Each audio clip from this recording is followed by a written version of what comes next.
आज की क्लास में हम लोग विलोपन अभिक्रिया chemistry NCERT second part halo alkane hello arene का विलोपन अभिक्रिया के बारे में पढ़ेंगे। पिछले क्लास में हम लोग आपको प्रतिस्थापन अभिक्रिया के बारे में बताए थे। इस अभिक्रिया को आप कैसे समझेंगे, सबसे पहले इसके नाम को समझते हैं।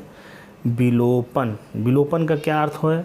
जैसे प्रतीत हो रहा है कि कोई चीज़ विलोप हो गई है या निकल गई है, तो आप सही समझ रहे हैं। कुछ इसी तरह से हेलो एल्केन में होता है।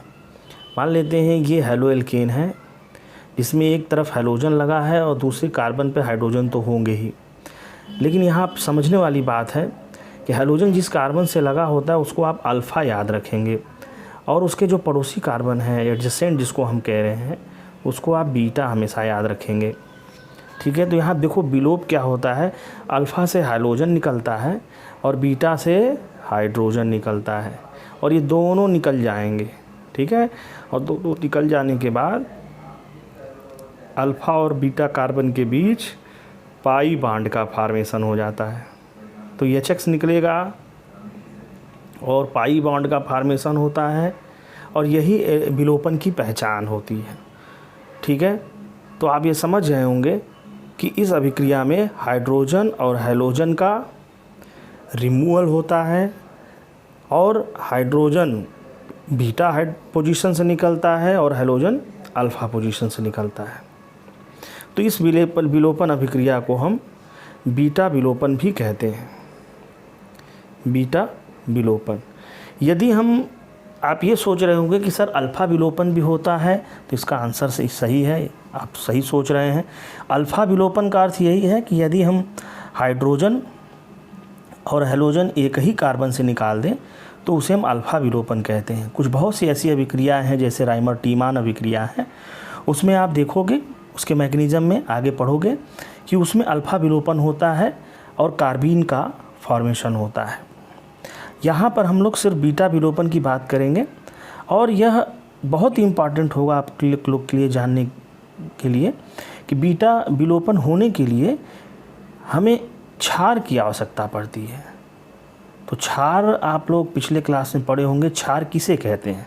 क्षार वह स्पीसीज़ होते हैं जो सरलता से प्रोटॉन ग्रहण करते हैं, H+ आयन ग्रहण करते हैं, उसे हम क्षार कहते हैं। यहाँ पर आप देखो क्या होता क्या है। यहाँ जब हम किसी हेलो एल्केन की अभिक्रिया हम क्षार की उपस्थिति में, और यहाँ क्षार आपको एल्कोहलिक KOH लेना होगा। एल्कोहलिक KOH बहुत ही महत्वपूर्ण होगा आप लोग को जानना कि यदि आप एल्कोहल नहीं लेंगे, ठीक है, जलीय KOH ले लेंगे, तब तो ये विलोपन अभिक्रिया नहीं होगी और उसकी जगह प्रतिस्थापन अभिक्रिया होगी। ऐसा क्यों हम कह रहे हैं? क्योंकि जब जल के साथ KOH लेंगे तो KOH आयनिक यौगिक होता है और ये पूरी तरह से आयनाइज होके नाभिक रागी, प्रबल नाभिक रागी हाइड्रोक्साइड आयन देगा और जो नाभिक स्नेही प्रतिस्थापन अभिक्रिया करा देगा। ठीक है ना, तो आप समझ गए होंगे कि यहाँ पर विलोपन कराने के लिए हमें जल नहीं लेना है, हमको एल्कोहल लेना होगा जो जल से कम ध्रुवीय होता है। ठीक है, जिसकी वजह से यहाँ पर जो KOH होगा वो क्षार की भांति कार्य करेगा। कैसे करता है आप इस मैकेनिज्म से आप समझ सकते हो। यहाँ देखो अल्फ़ा कार्बन पे हैलोजन लगा है और बीटा जो कार्बन होता है वहाँ पर हाइड्रोजन लगा हुआ है। तो क्षार क्या करेगा, बीटा से हाइड्रोजन देखो यहाँ पर निकाल रहा है और उसी समय कार्बन हाइड्रोजन के बीच का जो इलेक्ट्रॉन है वो कार्बन कार्बन, ये अल्फ़ा बीटा कार्बन के बीच पाई बॉन्ड बनाने जा रहा है और उसी समय जो है कार्बन हैलोजन बॉन्ड टूट जाता है। तो ये सब साथ होते रहे, एक साथ हो रहा है। ये आप समझ सकते हैं कि ये सब घटनाएं साथ हो रही हैं। यहाँ पर आप देखो क्षार और हाइड्रोजन के बीच बॉन्ड बनना, ठीक है, इसके बाद आप देखो कार्बन हाइड्रोजन के बीच बॉन्ड का टूटना, कार्बन कार्बन बॉन्ड का बनना और कार्बन हैलोजन बॉन्ड का टूटना। तो कुल कितने बॉन्ड टूट रहे हैं वह अच्छे समझ रहे होंगे कि 2 बॉन्ड टूट रहे हैं और 2 बॉन्ड बन रहे हैं।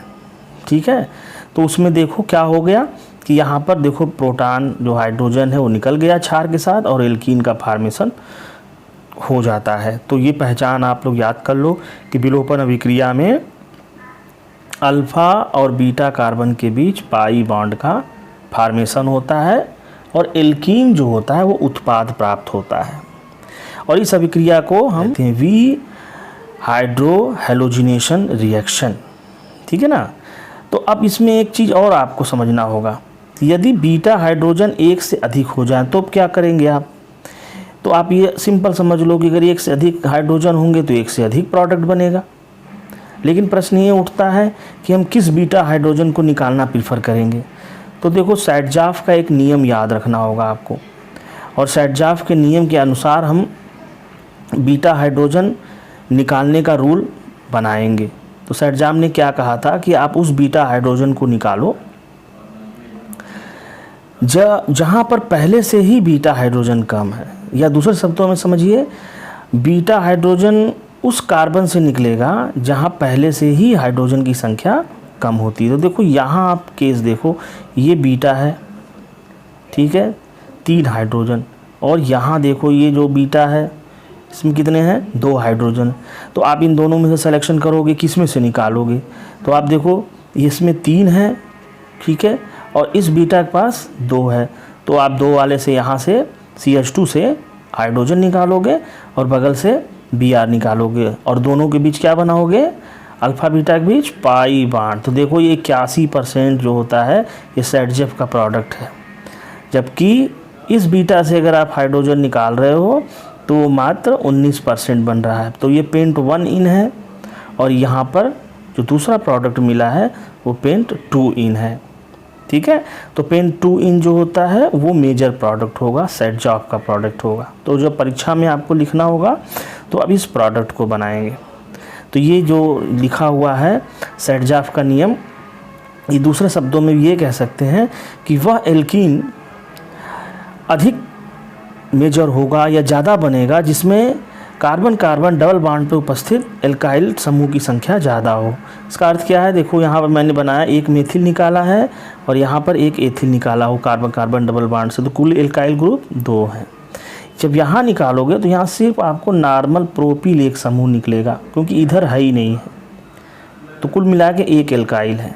तो आप ऐसे भी समझ सकते हो कि हम उस एल्कीन को मेजर कहेंगे जिसमें एल्काइल समूह की संख्या अधिक होती है। तो ये एनसीईआरटी ने ये लाइन जो आप लिखा है इसको आप समझ लो, बी हाइड्रोजनन के फलस्वरूप वह एल्कीन मुख्य रूप से निर्मित होती है जिसमें दिक् आबंधी कार्बन परमाणुओं पर एल्किल समूहों की संख्या अधिक होती है। ठीक है, ये सैडजाफ का रूल है।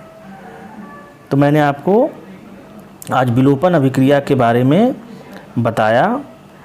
नेक्स्ट क्लास में हम लोग हेलोएल्केन की अभिक्रिया मैग्नीशियम मेटल के साथ पढ़ेंगे। धन्यवाद।